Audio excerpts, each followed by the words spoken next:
Hello tout le monde, ce n'est pas dans mes habitudes de vous parler avant le début d'un épisode, mais celui-ci est un peu particulier, car en effet, j'ai eu l'honneur de pouvoir travailler avec le studio Owlcat Games, les développeurs des jeux Pathfinder et Rogue Trader, à l'occasion de la sortie de leur nouveau DLC, The Infinite Museum. Dans ce cadre, j'ai eu la chance de collaborer avec eux pour vous présenter Trazil l'Infini, l'un, si ce n'est le personnage Necron le plus emblématique de l'univers de Warhammer 40 000, et qui sera l'antagoniste principal de leur jeu. Si ça vous intéresse, je vous en dis plus en fin de vidéo, et je vous souhaite un excellent visionnage à tous.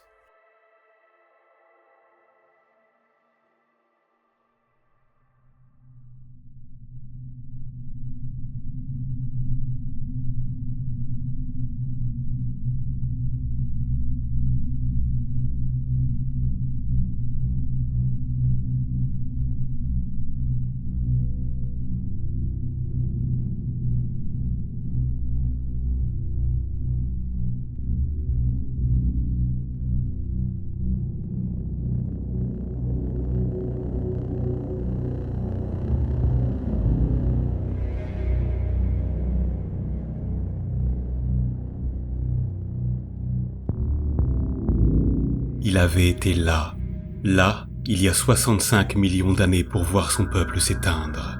Là, pour sentir leurs âmes hurler, se déchirer, cela afin d'assouvir la faim de ceux qui les avaient trompés. Un crime impardonnable auquel il avait assisté aux côtés des autres nobles des grandes dynasties.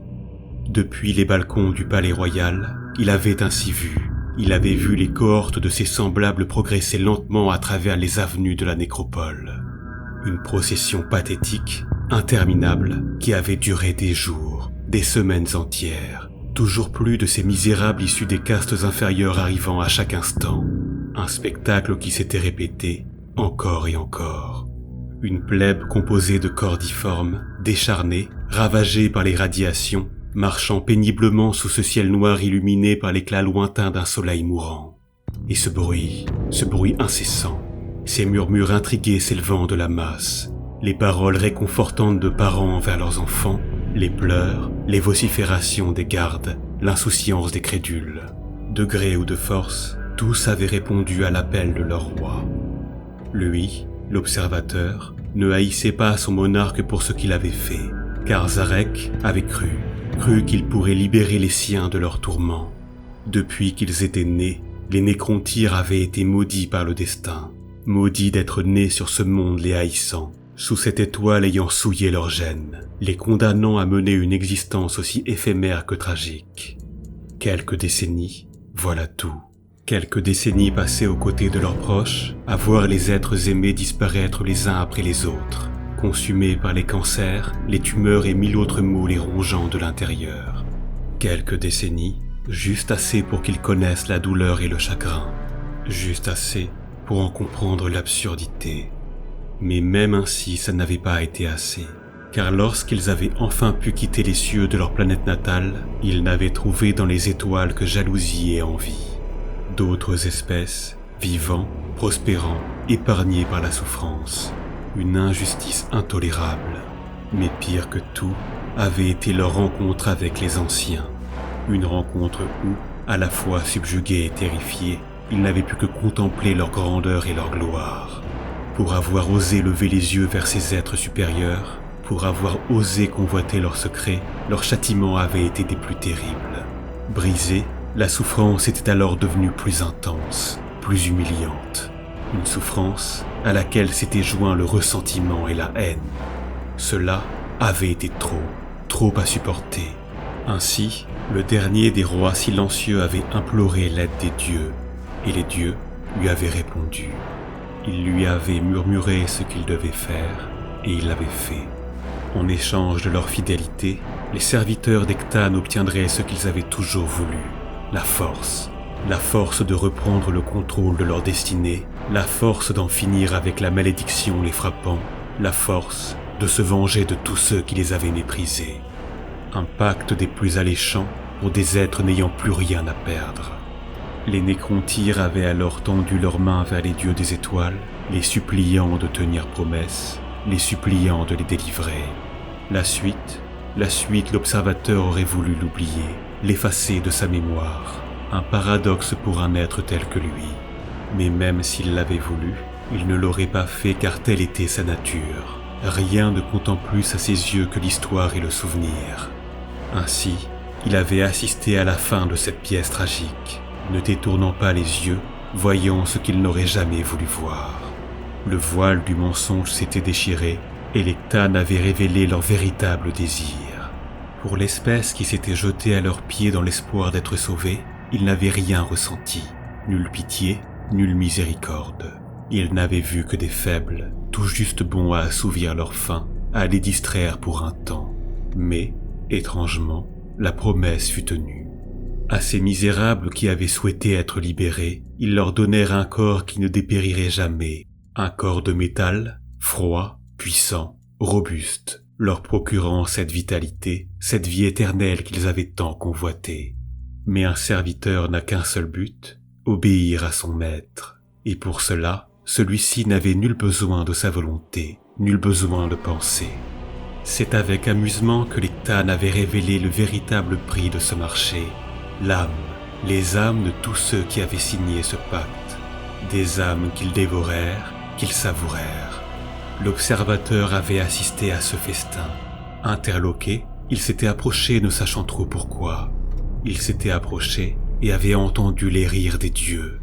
Étrangement, et à son plus grand désarroi, Trazyn avait trouvé ce moment hideux, abject, mais aussi fascinant.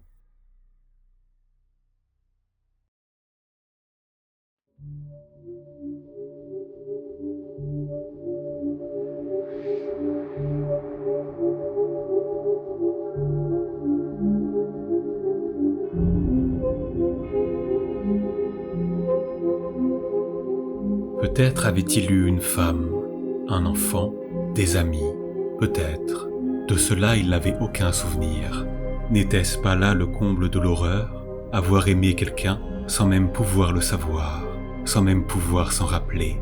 Tel avait été le destin de tous ceux dont le corps fut consumé par les feux des fourneaux de biotransfert. Il ne resta d'eux qu'une enveloppe de métal immortel, incapable de ressentir ni le vent sur sa peau, ni la chaleur, ni la faim, ni le goût, ni même l'amour.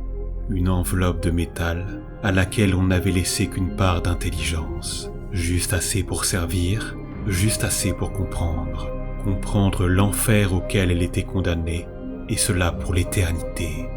Mais Trazyn avait été un noble de la puissante dynastie Nihilakh, et pour cela, il avait eu le privilège de conserver une part de ses souvenirs et de sa personnalité. Le privilège du savoir, peut-être était-ce pire ainsi, de savoir ce qu'on avait perdu. Pourtant, il avait eu vent du tourment des membres des castes inférieures. Le processus de biotransfert aurait dû effacer leur mémoire, mais chez ces guerriers de Baran subsistaient bien souvent quelques images gravées dans leur esprit, des images revenant encore et toujours, des visages, les visages de ceux qu'ils avaient perdus, les visages de leurs parents, de leurs enfants, des êtres qu'ils avaient aimés. Inlassablement, ils cherchaient à comprendre qui étaient ces êtres, ce qu'ils avaient ressenti pour eux, mais ils en étaient incapables. Trazyn, lui, n'avait jamais eu de telles visions. Cela lui faisait se demander s'il n'avait pas toujours été seul en fin de compte. Peut-être que sa passion avait dès cette époque été la seule chose à guider son existence. Avant qu'il ne devienne un tétrarque, il avait été un archéoviste, l'un, si ce n'est le plus brillant archéoviste de son temps. Sa fascination et son amour pour l'histoire lui avaient permis de devenir un membre éminent de la cour royale, jalousé par bon nombre de ses pairs, par les nobles des autres dynasties, et surtout par le devin personnel du roi silencieux, Orican. Mais les rivalités et les trahisons n'avaient pu empêcher Trazyn de gravir les échelons au sein de l'aristocratie. Et quand le moment était venu, quand le biotransfert avait débuté, son rang lui avait permis d'être parmi les rares élus qui purent préserver une part d'eux-mêmes. Le reste, ce qu'il s'ensuivit, il n'aimait pas s'en rappeler, bien que son éthique professionnelle les poussait à conserver de nombreuses traces de cette époque lointaine. Ainsi, il avait assisté à la renaissance de son peuple lorsqu'ils avaient cessé d'être les Nécrontyres pour devenir les Nécrons. Après vint la guerre céleste, une tragédie à ses yeux, tant de mondes purgés de toute vie, tant de races, d'espèces, de civilisations disparues sans rien laisser derrière elles. Une tragédie non pas car il éprouvait de la pitié pour elles, bien loin de là, mais car il ne resta plus rien de leur passé. Seul le silence perdurait, seul le silence là où l'histoire aurait dû continuer. Ces peuples aux noms désormais effacés par le passage du temps s'éteignirent les uns après les autres. Puis ce fut au tour des anciens et de leurs alliés de sombrer dans l'oubli. Même les Ctanes ne purent échapper à la colère de leurs esclaves. Les Nécrons obtinrent finalement ce qu'ils avaient tant désiré, la seule chose leur ayant permis de supporter cette existence vide de sens, leur vengeance. Leur vengeance sur tous ceux à les avoir méprisés, tous ceux à les avoir humiliés. Leur vengeance sur la destinée, sur la vie. Mais à l'issue de cette victoire, il n'y eut nulle joie, seulement les derniers mots d'un roi pour son peuple. Dissimulant les véritables raisons derrière son choix, Zarek avait ordonné à ses sujets de regagner leurs anciens mondes et d'entamer leur long sommeil. Le temps n'avait plus aucune forme d'importance pour eux, que les espèces qui hériteraient de la galaxie vivent et meurent comme toutes celles étant venues avant elles, que l'entropie fasse son effet, que les éons passent, que leurs os deviennent poussière, à la fin, les Nécrons reprendraient leur dû. Plébéiens, nobles, guerriers, pharaons, tous durent accepter le choix de leur souverain, les protocoles de commandement implantés dans leur corps les obligeant à se plier à sa volonté. Un être trouva cependant le moyen de contourner cet ordre. Un être pour qui ne pas voir ce qu'il allait advenir était une idée inenvisageable. Alors que ses congénères sombraient dans leur long sommeil, Trazyn resta lui seul parmi les vivants, les observant leur destinée, regardant la marche implacable de l'histoire reprendre son cours.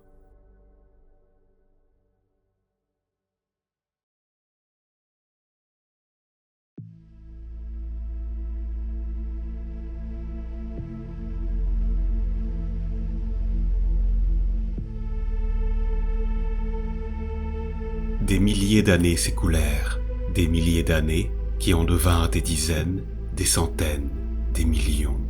Et tandis que les grains de sable de ce sablier cosmique s'égrenaient, la vie, elle, s'éveillait.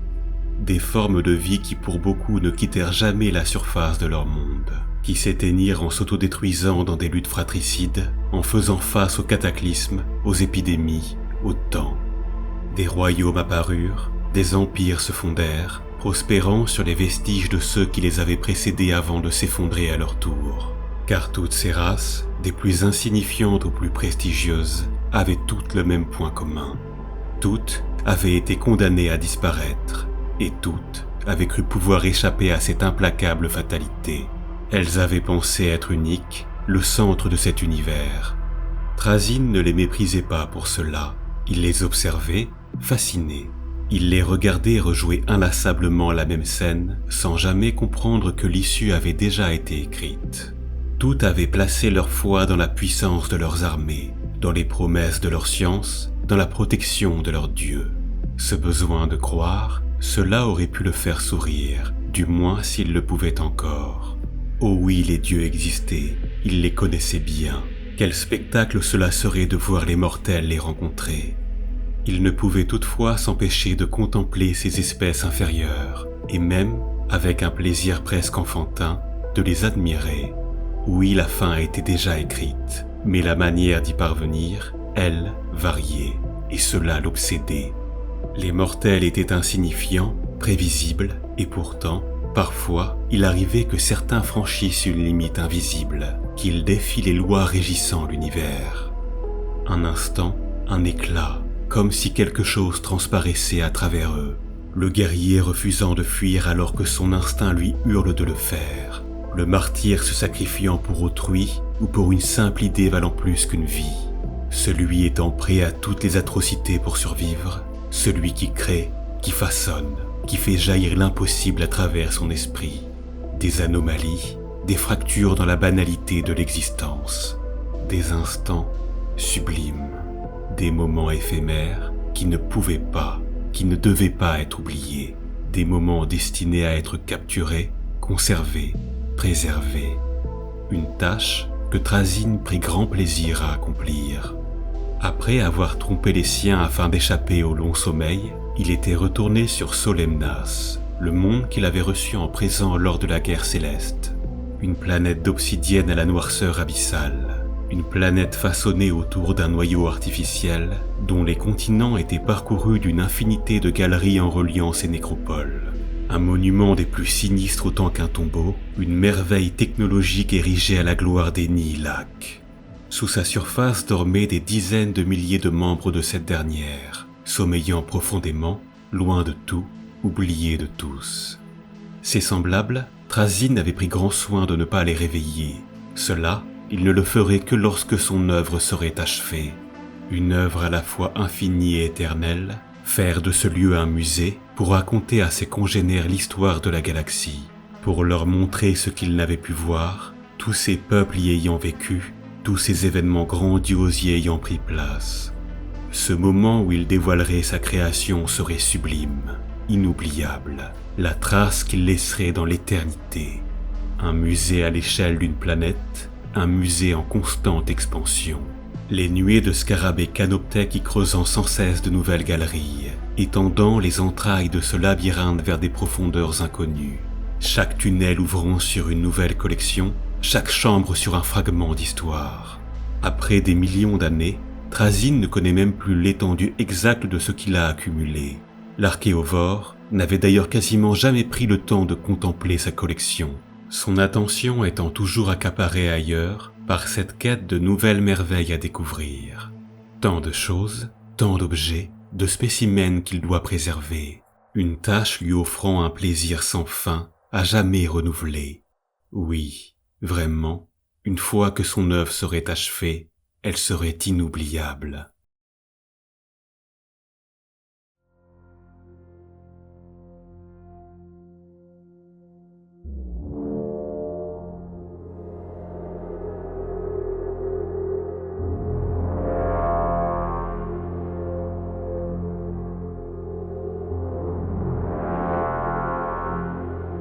Avec une ironie certaine, il ne pouvait s'empêcher de remercier Lectane pour le corps qu'il lui avait donné et qui lui épargnait les avanies du temps.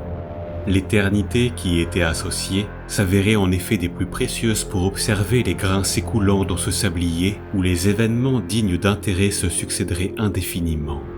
Dans ces différentes sous-couches mémorielles étaient stockés tant de moments sublimes, des actes d'une cruauté des plus abjectes, d'autres à la beauté des plus grandioses.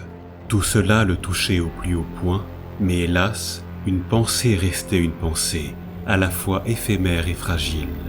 Ce qu'il désirait était pouvoir revivre ces moments, capturer leur essence. Alors, quand il avait pu, il avait prélevé des souvenirs de ces scènes. Là où il passa à travers le temps et l'espace, nombreux furent ceux qui disparurent sans laisser la moindre trace. Guerriers, héros, monarques, tyrans, inventeurs et artistes s'évanouirent dans les ténèbres sans que quiconque ne sache ce qu'il était advenu d'eux. Nombreux furent ceux qui tentèrent bien de les retrouver, cela sans jamais y parvenir, sans jamais déceler le moindre indice. Ils cherchèrent encore et encore, jusqu'à ce que le temps, une fois de plus, ne fasse son œuvre. Tous finirent par abandonner, par oublier, toute trace des disparus se dissipant à travers les âges, jusqu'à ce qu'il n'y ait plus personne pour se rappeler de leur nom. Trazyn, lui, refusait une telle chose. Il refusait que ces êtres sortent de l'histoire. Il en était hors de question. Alors il les avait préservés avec soin. Un destin bien pire que la mort pour les concerner, mais au moins, leur éclat perdurerait à jamais, et c'est là tout ce qui comptait. Mais même si ces actes demeurèrent inconnus de la majorité des peuples qui croisèrent son chemin, d'autres purent par instants déceler la présence de l'archéovore. À chaque fois qu'il apparaissait à travers l'histoire, une part de celle-ci disparaissait, une invention prodigieuse, une œuvre grandiose, un être d'exception. Ces choses et ces personnes s'évanouissaient comme si elles n'avaient jamais existé, comme si un saut dans le temps venait d'avoir lieu pour les retirer. Nul ne parvint jamais à rattraper le coupable de ces actes, mais certains réussirent à le piéger. Des pièges dont le Nécron fut bien souvent au courant, mais malgré les risques encourus, rien, jamais ne put réfréner sa curiosité. Alors, Trazyn mourut. Il mourut un nombre incalculable de fois, gagnant son surnom de l'infini. Car même vaincu, Il revint encore et encore, téléchargeant sa conscience dans les pantins servant à sa collecte, remodelant leur corps de métal liquide à son image. Mourir, une sensation qu'il n'appréciait guère, surtout de la main de son vieil ennemi. L'existence de l'infini est en effet bien connue de cette race qui, comme lui, fut témoin de la guerre céleste. Trazyn méprise les Eldar et ces derniers le lui rendent bien. Un mépris vieux de plusieurs millions d'années. Après le biotransfert, après que leurs âmes leur furent enlevées, les Nécrons devinrent incapables de créer tout art, toute poésie, toute beauté. Ces semblables étaient demeurés des artisans de génie, à même de concevoir des inventions stupéfiantes, mais cela toujours dans un seul et unique but, apporter la mort. Jamais plus ils ne furent capables de donner naissance à des œuvres sublimes et touchantes comme celles de leur lointain passé, de cette époque où ils avaient été des êtres de chair. Une pensée qui, à chaque fois qu'elle revenait à l'esprit de Trazyn, activait une émotion chez lui qui lui était presque devenue inconnue. Il devait alors se souvenir de ce qu'était la tristesse. Mais à l'image de son peuple, il avait depuis longtemps remplacé l'amertume par la haine. Ainsi, il hait les Aeldari pour les merveilles qu'ils étaient capables de façonner. Il les haïssait tout autant qu'il les jalousait. C'est pourquoi nombre de leurs créations trouvent désormais leur place dans sa collection, tout comme nombre de leurs représentants. En réponse aux nombreuses exactions commises contre leur peuple, les enfants d'Azurian, tout comme les Harlequins, traquèrent sans relâche l'infini, tout en cherchant le moyen de mettre définitivement fin à son existence. Mais les Eldar ne sont cependant pas les seuls à vouloir se venger de l'Archéovore. Ces méfaits avaient d'ailleurs attiré l'intérêt de plusieurs inquisiteurs impériaux au cours de ces derniers siècles. Malgré les risques associés à cette nouvelle menace, Trazyn ne pouvait s'empêcher de porter une attention toute particulière aux humains, une obsession presque maladive. En effet, il était à la fois stupéfait et admiratif de voir ce que cette jeune espèce avait été capable d'accomplir. Celle-ci étant devenue maîtresse de la galaxie en l'espace de 10 millénaires seulement. 10 millénaires de massacres ininterrompus, de guerres sanglantes, amenant avec elles leur lot d'instants mémorables. Mais plus que tout, il aimait à préserver les créations de leur Seigneur, de celui que ses fidèles nomment l'Empereur Dieu, un être qui en si peu de temps avait su engendrer tant de merveilles et tant d'horreurs, un être pour qui, même 10 000 ans après sa chute, les hommes continuent de faire couler le sang avec un zèle des plus impressionnants, une espèce vraiment remarquable à ses yeux. Nombreux étaient ainsi ceux qui cherchaient à se venger de Trazyn. Le concerné, d'une façon presque naïve, ne comprenait pas cet acharnement. Lui, qui cherchait seulement à préserver l'histoire de ses peuples. La situation, il est vrai, l'amusait aussi beaucoup. Il aimait voir les mortels tenter de déjouer ses plans. Ses péripéties rendaient ses acquisitions encore plus gratifiantes. L'éternité pouvait après tout avoir sa part d'ennui. Bien que cela fût rare, il était même déjà arrivé que certains de ses ennemis retrouvent sa trace et atteignent le monde de Solemnas. Que cela soit pour se venger ou pour récupérer ce qui leur avait été volé, un mot qu'il n'appréciait guère, ceux-ci découvrirent alors avec horreur ce que l'infini était occupé à créer dans les tréfonds de cette planète. Trazyn, lui, bien qu'inquiet que l'on abîme ses précieuses reliques, demeurait toujours curieux de ces quelques moments où des visiteurs avaient l'occasion de contempler son œuvre. Tous étaient les bienvenus au sein de son musée, même s'ils n'étaient cependant pas certains qu'ils en ressortent un jour.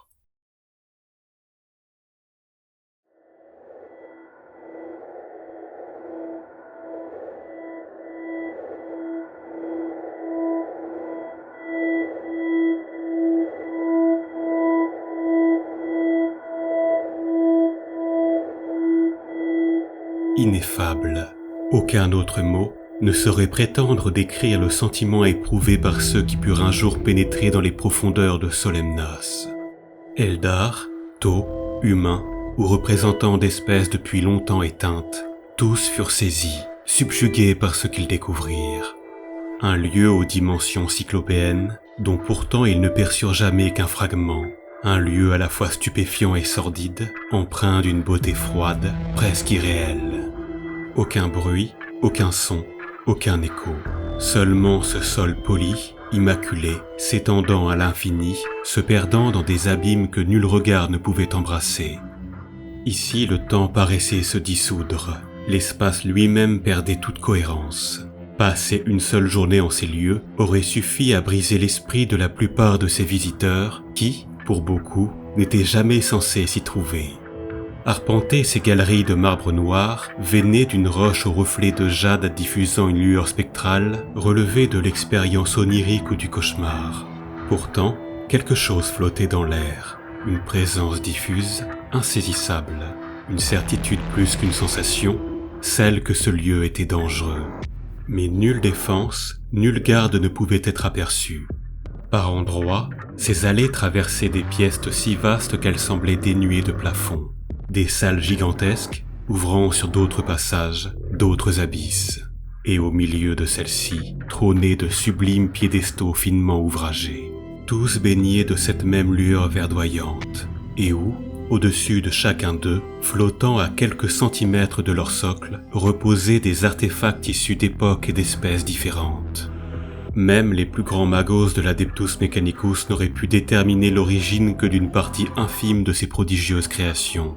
À la rigueur, seuls certains érudits Eldar auraient pu comprendre ce qu'ils observaient, car dans cette multitude d'inventions se trouvaient ici des reliques inestimables, des armes conçues par les Jokaero, anciens alliés des Aeldari lors de la guerre céleste, des artefacts maudits issus de l'empire démoniaque Yuvat, des lames éthérées d'une finesse irréelle façonnées par les Strixis, ou encore des armures richement ouvragées des Sliss. Et tout cela ne représentait rien, une partie insignifiante de la collection entreposée en ces lieux. Des merveilles pour lesquelles tout collectionneur, tout érudit, aurait été prêt à tout. Dans ce labyrinthe où tout semblait mort, figé hors du temps, il arrivait cependant par instants que résonnent des bruits étrangement familiers, comme si quelque chose vivait encore en ces lieux. Une idée inconcevable, et pourtant, certaines ailes de cet étrange musée n'étaient pas faites de la même pierre noire que celle recouvrant les couloirs, mais d'une matière différente. Un cristal translucide, presque aussi sombre que la roche elle-même, dans lequel, à qui savait observer, apparaissaient des formes vivantes. Derrière ces parois se déployaient des écosystèmes entiers, des fragments de mondes disparus, reconstitués avec une précision troublante.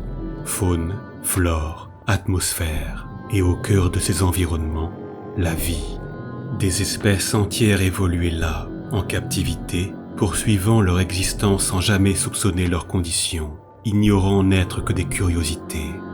Dans certaines salles, d'immenses terriers de routes s'étendaient sur des kilomètres. Ces créatures difformes y grouillaient sans relâche, se reproduisant, s'affrontant, se déchirant dans des guerres tribales lorsque l'espace venait à manquer.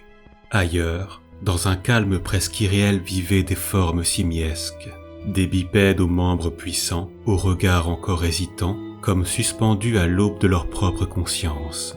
Perdue dans un recoin de ce dédale, une bête solitaire de 3 mètres de long était-elle à l'agonie, ses 4 pattes formant la partie inférieure de son corps s'affaissant sous son poids, alors que sa peau de pierre couleur de la craie commençait à se cristalliser. Plus loin, bien plus loin, à proximité d'une galerie où reposaient les carcasses figées de bioformes tyrannides, d'autres xénos évoluaient, de massifs reptiles quadrupèdes, dotés de membres antérieurs robustes, occupés à leur tâche au sein de villages rudimentaires. Ceux qui furent témoins de ces scènes ne purent qu'éprouver un profond malaise, un sentiment de dégoût si intense qu'il leur donna envie de vomir, car ce qu'ils contemplaient n'était pas une simple collection, mais une ménagerie, une réserve biologique où des êtres vivaient, enfermés pour l'éternité, sans jamais comprendre qu'ils n'étaient rien de plus qu'une exposition. Un morceau de vie, arraché à son monde, préservé, classé, observé. Et le long de ces baies d'observation, toujours plus de ces piédestaux, sur lesquels flottaient cette fois des créatures paraissant endormies. Des humains, des Eldar, des Drukhari, des Tau, même des orques ou bien encore des Gene Stealers. Là, un groupe de Thunder Warriors ayant pris part aux guerres d'unification. Là-bas, un étrange humanoïde synthétique. Ailleurs, de puissants Astartes aux armures datant de la Grande Croisade. Et même un custodien, figé dans une perfection silencieuse. Tout cela n'était que pure folie, mais l'horreur ne s'arrêtait pas, jamais, car aux côtés de sorcières Eldari et de patriarches génovores, reposaient des spécimens issus de races inconnues ou disparues depuis des temps immémoriaux. Une forme encapuchonnée, grande, voûtée, dont le corps et le visage semblaient entièrement composés de verre et de larves. Une créature évoquant une chauve-souris géante au regard haineux, vêtue d'une armure noire gravée de symboles complexes. Une sorte de parasite de plusieurs mètres de haut, couverte de mandibules, à la peau translucide laissant apparaître chacun de ses organes. Une infinité de corps de tout âge, de toute race, de toute époque. Et entre eux, d'autres piédestaux, vides cette fois, du moins pour le moment. Mais la démence de ce labyrinthe de pièces et de corridors s'entremêlant ne représentait pourtant rien en comparaison de ce que le maître de ces lieux considérait être comme son chef-d'œuvre.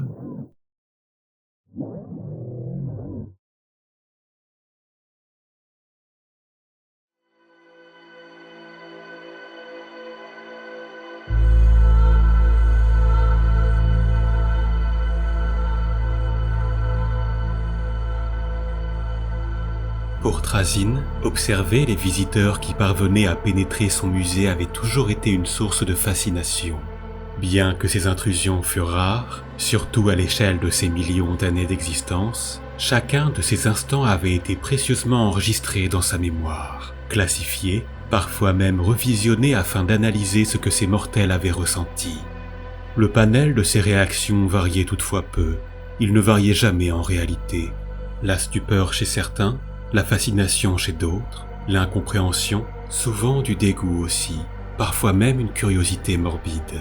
Mais dès que ces invités atteignaient ces galeries prismatiques, tous ressentaient la même chose, l'effroi le plus pur. Généralement, c'était à ce moment qu'ils comprenaient qu'ils ne ressortiraient jamais d'ici. En ces lieux, la lumière était plus vive, plus crue, mais ici elle ne servait pas à éclairer, mais à révéler, à mettre en valeur les œuvres y étant exposées. Des œuvres variant en taille, parfois une simple pièce, pas plus de quelques mètres carrés. Une simple pièce où l'on pouvait apercevoir un peintre devant son tableau, celui-ci le fixant, sa main s'apprêtant à finaliser son chef-d'œuvre, mais demeurant pourtant figé avant cet ultime instant, cet instant divin où allait naître une création des plus sublimes. Mais là où les êtres placés sur les piédestaux avaient semblé endormis, l'expression de l'artiste était elle des plus étranges, un profond chagrin se reflétant dans son regard, comme s'il était vivant, condamné à contempler pour l'éternité sa toile inachevée. Un regard désespéré où se mêlaient folie et tristesse, semblant implorer quelque chose. Le même regard que celui de l'écrivain se trouvant dans la salle adjacente. Un humain, immobile, assis devant son texte, l'air épuisé, ému, paraissant avoir achevé quelque chose d'important à ses yeux. Un récit qui aurait peut-être changé la vie de ceux qui l'auraient lu. Peut-être, hélas, nul ne le saurait jamais maintenant. Et toujours cette même détresse dans leurs yeux, dans les yeux du peintre, de l'écrivain, ainsi que dans ceux des centaines, des milliers de personnes prisonnières de ce cauchemar. Puis, plus loin, bien plus loin, des expositions d'une toute autre ampleur, de véritables panoramas. Un groupe d'Eldar se tenant côte à côte, debout, leurs pieds figés au milieu des cadavres de leurs compagnons tombés au combat. Une scène héroïque sans aucun doute. Ces guerriers attendant leur fin, tout en scrutant avec haine le visage de leurs adversaires. Une fin qui, elle aussi, ne vint jamais. Puis, des reconstitutions de batailles gigantesques. Des scènes s'étalant sur plusieurs kilomètres, des peaux vertes luttant avec fureur au milieu d'un essaim tyrannide, des Drukhari saccageant un village tau, des compagnies de l'Astra Militarum faisant face à des Astartes du chaos, des soldats à l'apparence parfois étrange à bien y regarder, certains portant des uniformes ne correspondant pas exactement à ceux de l'époque où eurent lieu ces affrontements. Un collectionneur ou un historien aurait été outré par de telles incohérences. Mais Trazyn, lui, se moquait de ces détails insignifiants. Ce qui comptait était de capturer l'essence de ces scènes, ces éclats de grandeur. la grâce infinie d'une Banshee à Eldari pointant sa lame vers la gorge de son opposant sans jamais pouvoir l'atteindre. La panique de celui voyant ses compagnons se faire massacrer autour de lui, celui qui désespérément cherche encore une issue, un moyen d'échapper à l'horreur des combats, ce dernier carré de guerriers ayant accepté leur sort, faisant face à leur mort l'arme à la main. Tant de moments sublimes, une infinité de fragments composant des scènes parfois magistrales, des batailles gigantesques ayant influencé le destin de peuples, d'empires, d'espèces.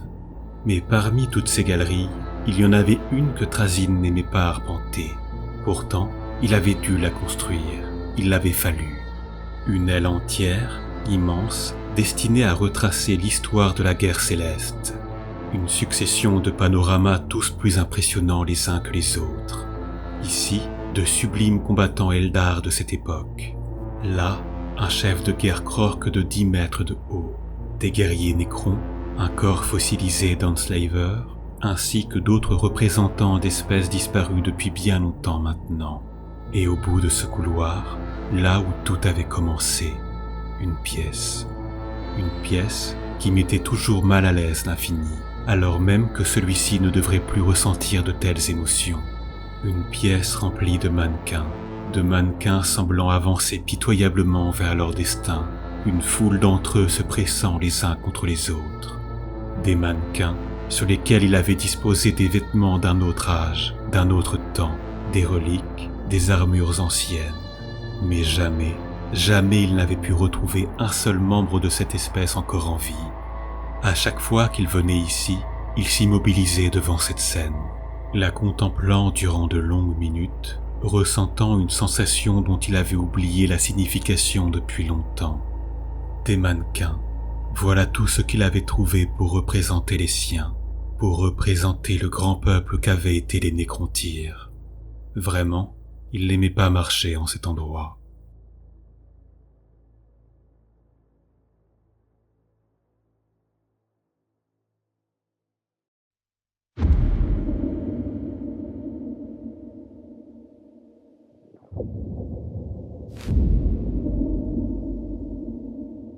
Assis sur son trône, Trazyn réfléchissait. Un être tel que lui, un être de son intelligence ne pouvait ignorer le paradoxe de sa quête. Pour préserver l'histoire, il en avait arraché des acteurs, autant d'individus qui ne participeraient jamais plus à ce récit cosmique. Un constat à la fois ironique, tragique et pourtant nécessaire. Car en accomplissant son œuvre, il donnait un sens à tout cela. Un sens à ces événements qui, sans lui, auraient disparu dans les abîmes du temps. Parfois, il parvenait à se convaincre qu'il n'était qu'un témoin, un archiviste, un gardien du passé, chargé de révéler à ses semblables ce qu'ils n'avaient pu voir durant leur long sommeil. Mais tout cela, dans le fond, n'était qu'un mensonge. Il avait bien laissé quelques intrus entrer dans son musée et en laisserait de nouveau s'y aventurer une fois encore. Mais jamais il ne leur avait permis d'en sortir. Et jamais il ne le permettrait. Jamais il ne restituerait quoi que ce soit. Cette collection était sienne, elle était sa quête et ne prendrait jamais fin. Elle ne devrait jamais prendre fin. Il était un Nécron, un immortel, un corps de métal privé des sensations de la chair, un esclave s'étant libéré de ses chaînes, mais demeurant incapable d'espérer, incapable de rêver. Un destin qui avait déjà plongé nombre des siens dans la folie. Mais lui avait trouvé un échappatoire. Sa tâche donnait un sens à ce châtiment. Grâce à elle, il pouvait vivre à travers ces fragments d'histoire, même si ce n'était que par procuration. Et cela, jamais personne ne lui volerait. Hélas, récemment, nombreux étaient ceux à avoir osé troubler son œuvre. De telles impolitesses avaient le don d'agacer l'infini. Même s'il était vrai que ces actions aient pu causer le ressentiment, voire même le désir de vengeance de certains, il ne comprenait pas un tel acharnement à son égard. Les humains, les Aeldari, les harlequins de Ségorak, même certains de ses congénères récemment éveillés, tous semblaient lui en vouloir, souvent pour des raisons futiles, parfois pour des raisons plus compréhensibles. Mais cette agitation lui déplaisait, plus encore lorsqu'elle menaçait l'intégrité de sa collection. Sa récente confrontation avec Orican en avait été la preuve. la perte de certaines pièces avait été inacceptable. Un acte ignoble, tragique, impardonnable à ses yeux. Mais parfois, ces imprévus avaient néanmoins du bon. Comme lorsque récemment, l'inquisitrice Valeria de l'Ordo Xenos jugea que Solemnas devait être assujetti pour la gloire de l'Imperium. Un événement qui avait permis à Trazyn d'enrichir sa collection sur les différents régiments de l'Astra Militarum. L'Infini veillant même à faire porter une lettre à Dame Valeria pour la remercier cordialement de son présent. Les guerriers de Catachan étant devenus des spécimens particulièrement difficiles à trouver en cette époque si troublée. Il y a peu, il avait même pu faire la rencontre d'un être des plus fascinants, un Astartes répondant au nom de Fabius Bile. L'apothicaire des Emperor's Children lui avait d'ailleurs fait forte impression, un créateur de génie et une personnalité réellement exceptionnelle qu'il aurait tant voulu conserver à ses côtés. Mais, exceptionnellement, il avait cette fois autorisé son visiteur à repartir. Après tout, il avait été tout bonnement impossible de refuser le marché qu'il lui avait proposé en échange de sa liberté. En effet, comment aurait-il pu refuser un clone presque parfait d'un primarque ? Un tel chef-d'œuvre aurait évidemment une place de choix sur Solemnas. Ainsi, bien que ses interactions avec les espèces inférieures soient des plus rares, certaines d'entre elles s'étaient révélées rafraîchissantes, du moins tant qu'elles ne menaçaient pas ce qui lui appartenait. À ce propos, un événement récent avait attiré son attention. En effet, pour des raisons qu'il ne préférait pas dévoiler, certains artefacts qu'il avait collectés n'avaient pas encore été ramenés sur Solemnas, et certains d'entre eux ne devaient d'ailleurs en aucun cas y être ramenés. C'est pourquoi, sur certains mondes éparpillés à travers la Voie lactée, ses serviteurs avaient bâti plusieurs chambres secrètes, des sanctuaires faisant désormais partie de ces domaines. Et depuis peu, les censeurs de l'une de ces chambres ne cessaient de rapporter l'arrivée imminente de navires arpentant les étendues de Coronus. Pour nombre de ces forteresses, Trazyn aurait tout simplement laissé leurs défenses s'occuper d'un tel désagrément, mais pas dans ce cas précis. Située au sein du halo des étoiles, la région de la galaxie ayant vu naître les siens, ce lieu représentait un intérêt tout particulier pour lui. Étonné, il avait ainsi cherché à en savoir plus sur cette situation, à savoir qui étaient ces visiteurs un peu trop curieux à son goût. Analysant les données reçues, il s'était servi des banques de données de ses mémoires pour étudier à qui appartenaient les vaisseaux s'approchant. Des vaisseaux portant des écussons et des armoiries lui rappelant vaguement quelque chose. Les armoiries des Von Valancius, l'une des dynasties de libres marchands parmi les plus prestigieuses de l'Empire. Une famille qu'il connaissait bien, de nombreux artefacts relatifs à cette ancienne lignée ayant même trouvé leur place dans son musée. Une coïncidence des plus amusantes. Une coïncidence amusante, mais aussi intrigante. Les libres marchands étaient réputés pour être des explorateurs aguerris, des familles richissimes régnant bien souvent sur de nombreux systèmes planétaires. Que des voyageurs osent s'aventurer à proximité de ces domaines, au sein de cette région des plus dangereuses, située bien loin des frontières de l'Imperium, était en effet troublant. Nullement inquiet, il se demandait néanmoins si tout cela n'était que pur hasard, ou bien si ces humains cherchaient quelque chose ici. Avait-il eu vent de l'existence de ce qu'il avait laissé là-bas, de ce qui y était caché ?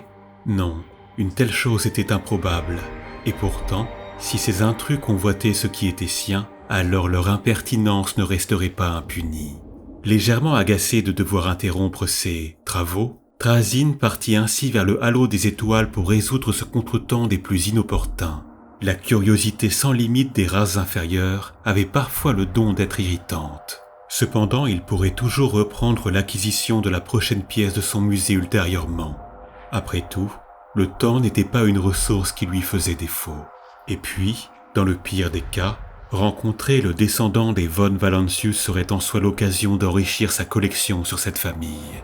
Peut-être que celui-ci ferait une addition intéressante à ses galeries, car il est vrai, les imprévus lui avaient souvent porté chance ces derniers temps.